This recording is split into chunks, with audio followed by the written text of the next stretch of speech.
हा तसाच आहे, एका एका याच्यावर दोन फ्लोअर आणि 3 मजली फ्लायओव्हर. डेव्हलपमेंट ऑफ कळंबोळी जंक्शन 770 कोटी, असे 27,000 कोटी रुपयाची कामं त्यांना दिलेली आहे. या व्यतिरिक्त NHAI कडनं पुणे ते नाशिक फाटा जो आहे, पुणे नाशिक फाटा नाशिक फाटा टू खेड आता 2 पॅकेजमध्ये आहे. याचं 93% लँड एक्विजिशन झालेलं आहे.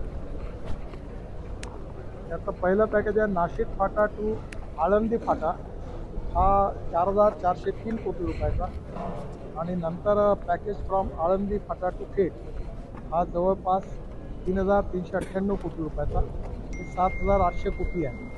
हे 7,800 कोटी जर धरलं आणि फ्लायओव्हर फ्रॉम ओल्ड पुणे नाका टू साताराचं तो वेगळा आहे. याच्यामध्ये हा साधारणतः हे सगळी अमाऊंट आहे ही 35-40 कोटी केवळ पुणे शहराकरता कामं मंजूर झाली आहे. यातला शेवटचा मोठं काम जे आहे ते वेस्टर्ली बायपासून पुणे सातारा जो रोड आहे, जो रिलायन्सकडे होता, ज्याच्यावर बरेच ॲक्शन होत होती, तो आता आम्ही त्यांच्याकडनं वापस जाऊन दुसऱ्या कंपनीला बँकेने टेकओव्हर केला. तर त्याच्यानंतर त्या ठिकाणी नवीन DPR तयार करून 6,500 ते 7,000 कोटी रुपयाचा नवीन फ्लायओव्हर वगैरे करून अप टू सातारापर्यंत रोड आहे. त्यात खंबाटकी घाटाची टनेल एक पार्ट एकदम ओपन करायची वेळ जवळपास झाला आहे. त्यामुळे पुणे सातारा हे पुन्हा 7,000 कोटी असं धरून हे साधारण 50,000 कोटीची कामं ही पुणे शहरातली आहे, ती येत्या 3 महिन्यात सुरू होतील. नागपूरमध्ये नागपूर काटोल सेक्शन हा 9 किलोमीटरचा, नंतर काटोल बायपास, नंतर जाम बायपास, नंतर नागपूर भंडारा सेक्शन 6 लेन हा 2,000 कोटीचा.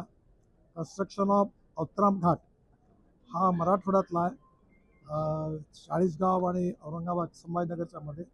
त्याची किंमत आहे 2,800 कोटी रुपये.